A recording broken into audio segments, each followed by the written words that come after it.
Good morning, everybody. Welcome, and thank you so much for coming to join us to formally launch the residency of Dr. Alexandre Kalache. Welcome, Alex. Many thanks.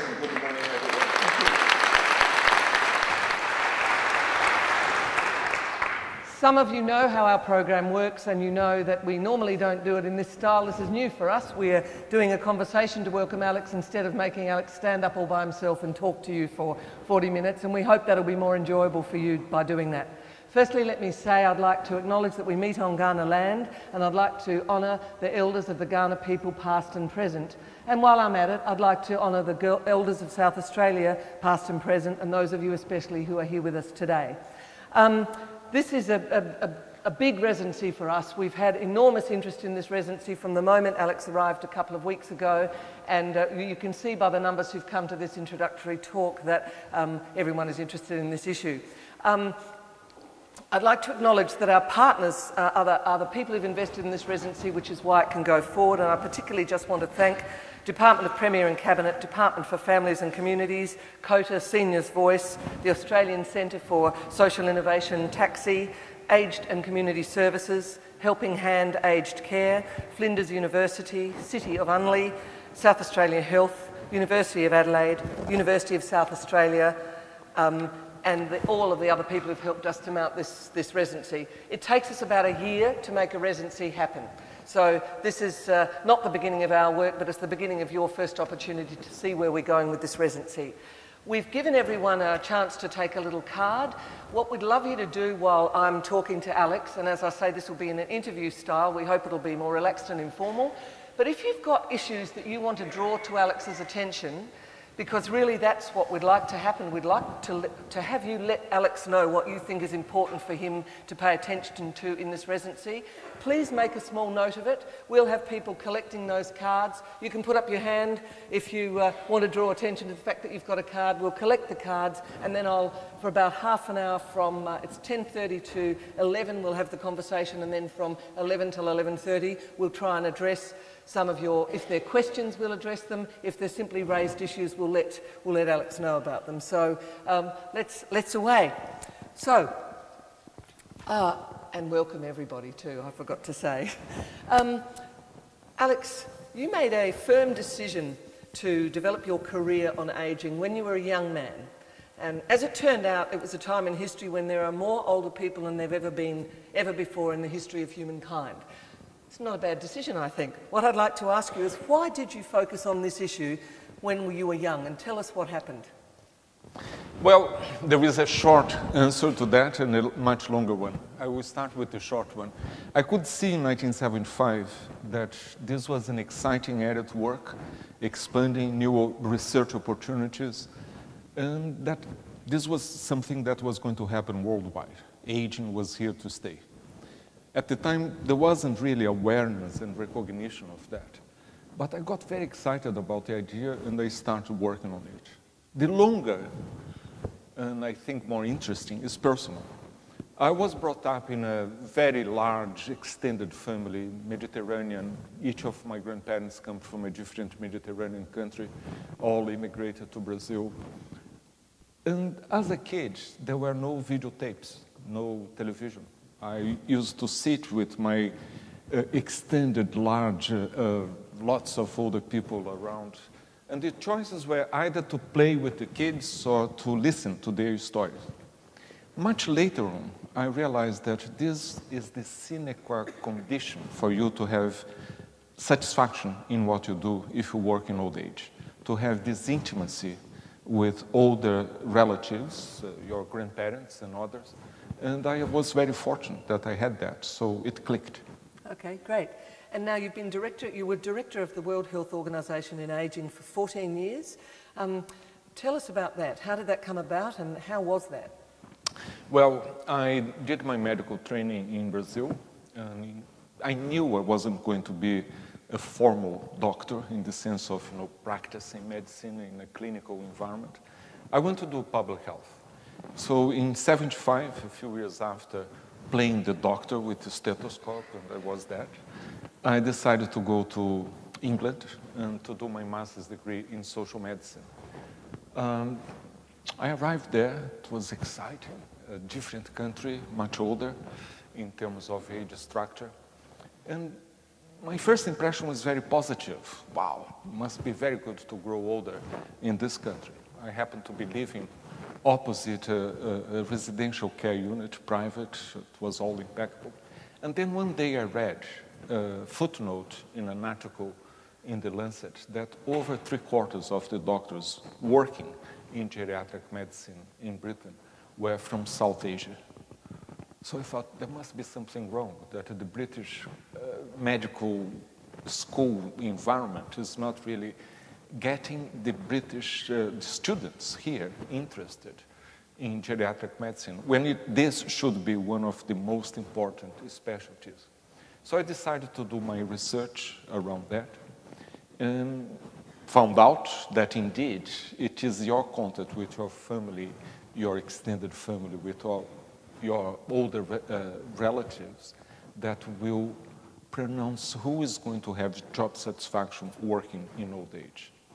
Can I just check that? So you found that really only the medicos who'd had experience of being engaged with older people when they were younger, they were the only ones who really enjoyed that work? I wouldn't say the only ones. Yeah. There would be always exceptions, but by and large, yes. I did a survey with all the geriatricians, members of the British Geriatric Society, and the group, 800, they could be divided in two halves, the ones that had job satisfaction and the others that didn't.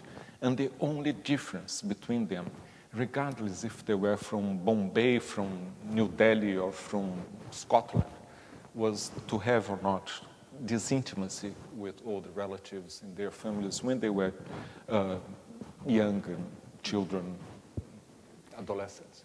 So that was the clicking point.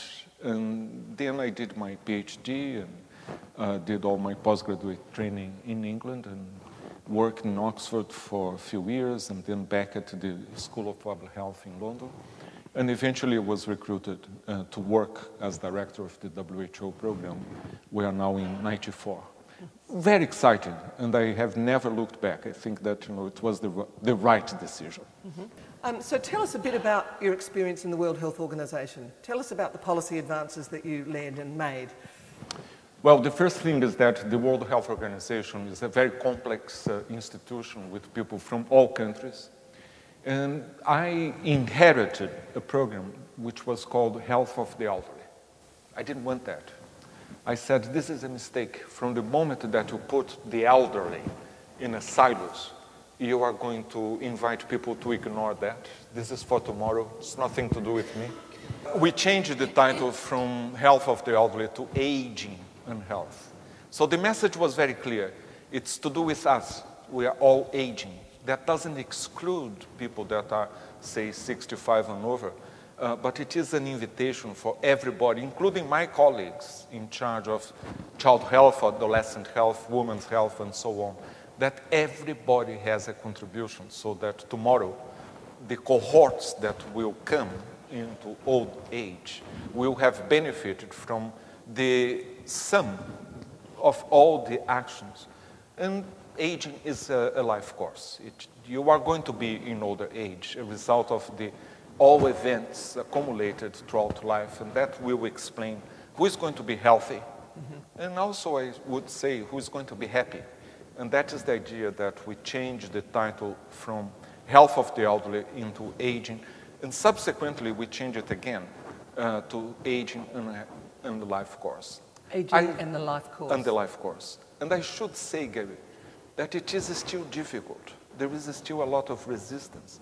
There's still a lot of negative attitude, as if getting older is the problem, when it's actually the opposite. It is the greatest achievement of the 20th century. The fact that we have added 30 years to life expectancy is fantastic. So it doesn't make sense to talk about aging as a problem when it is, in fact, tremendous achievement.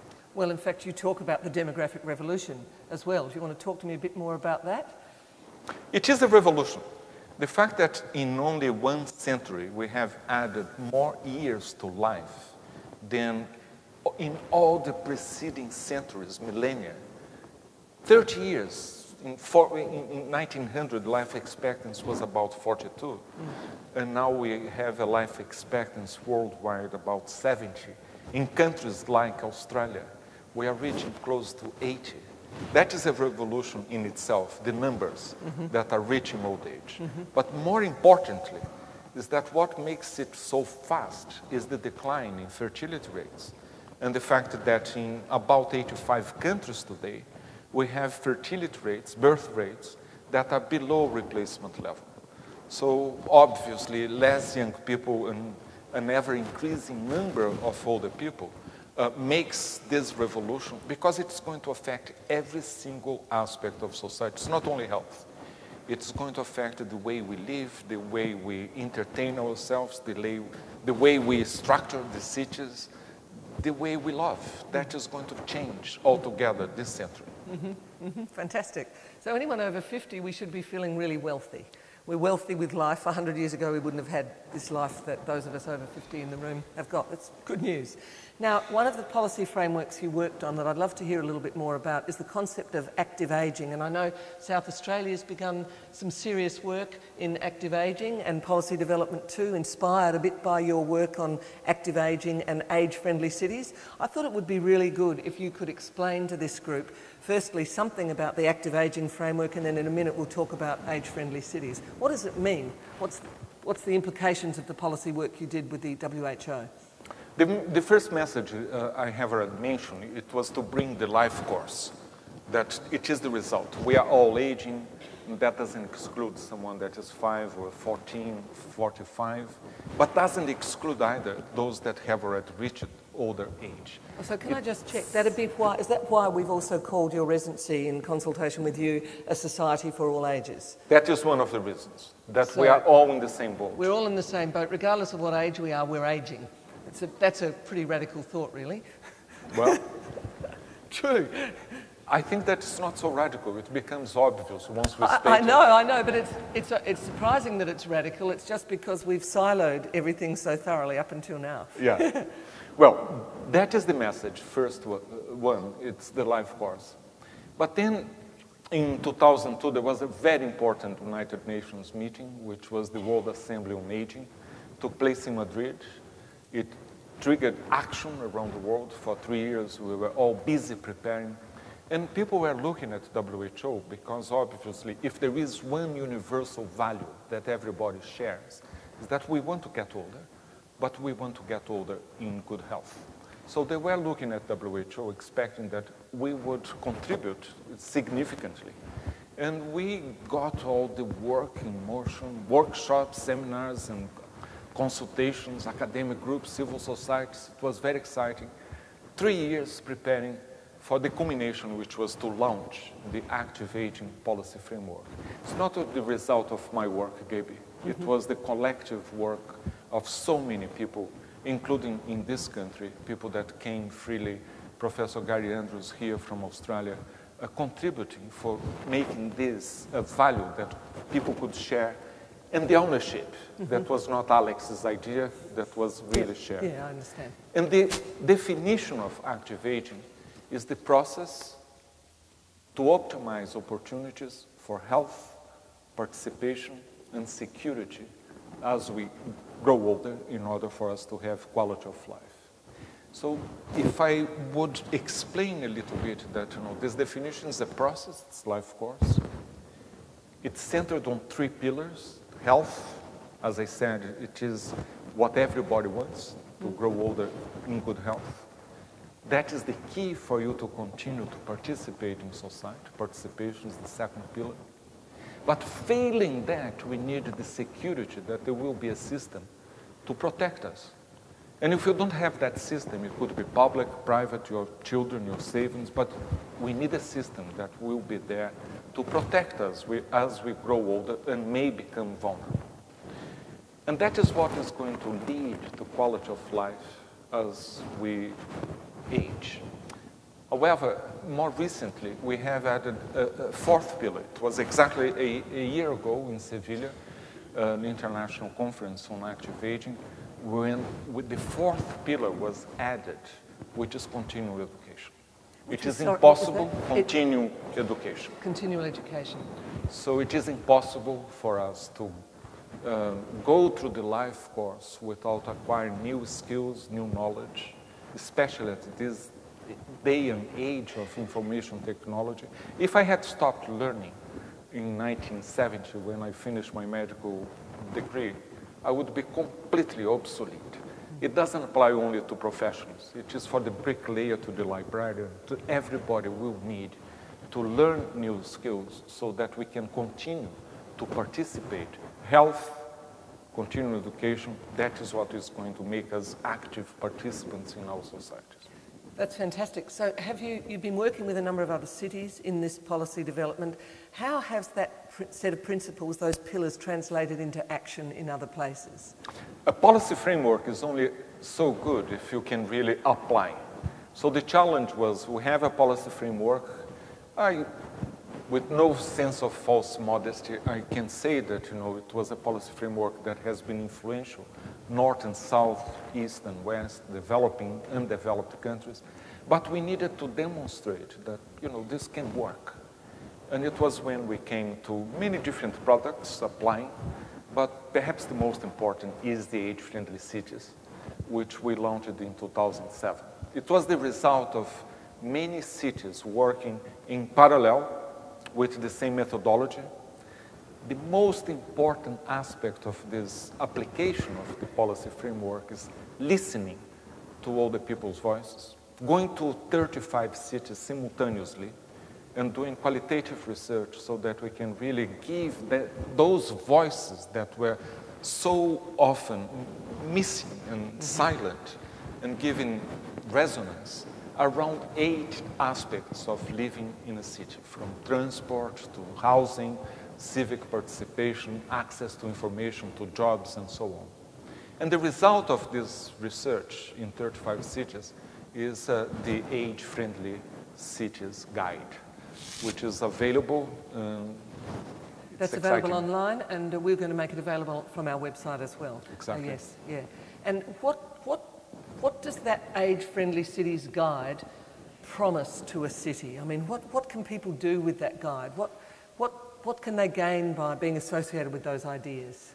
Every single of these 8 dimensions that I mentioned, like transportation or housing or civic participation, jobs, education, and so on, based on the voices of all the people in these 35 initial cities, they are translated into, from the bottom up, listening to the voices of all the people, they request an action top down. So we need the governments, the public sector, but also civil societies, the research communities. It is, by definition, intersectoral.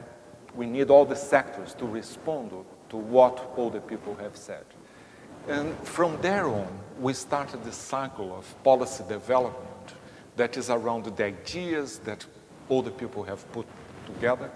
But it's also interesting because for any city that wants to join what is becoming a global movement, you will have, in the guide, checklists for every single of these 8 dimensions as a starting point. So if anybody here in Adelaide or anywhere in the world wants to join the movement, you look at the checklist for these 8 dimensions. It is the starting point. You listen to what all the people have to say about them.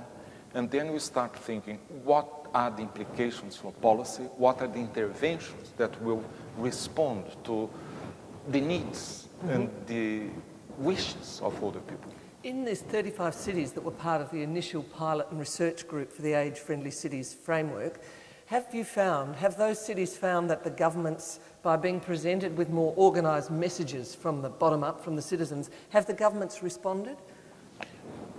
We can only generalize. Yes. Of course, some cities have responded more than others. Yeah, of course. As soon as I left WHO, I was in New York for 2 or 3 years, mostly based there.